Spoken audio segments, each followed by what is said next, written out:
Hello दोस्तों, कैसे हैं आप सब। उम्मीद करता हूं कि आप सब लोग ठीक होंगे। दोस्तों, अगर आपने अभी तक मेरे चैनल को सब्सक्राइब नहीं किया तो बराए कम मेरे चैनल को सब्सक्राइब कीजिए। सब्सक्राइब करने से आपका कुछ भी नुकसान नहीं होगा, बस आपका मेरे ऊपर मेहरबानी हो जाएगी। नाजरीन, ये वाक़या है दफन किए हुए खजाने का।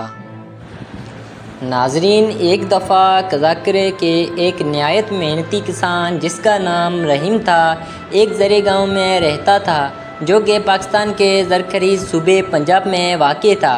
रहीम के 4 बेटे थे। उनके नाम थे अकबर, असगर, नासिर और बाबर, जो कि चारों में सबसे छोटा था। ये चारों भाई दूसरे सब उन बच्चों से बहुत मुख्तलिफ थे जो कि करीबी दिहाई इलाकों में रहते थे, क्योंकि ये चारों अपना ज़्यादातर वक्त खेलने और शरारतें करने में गुजारते थे।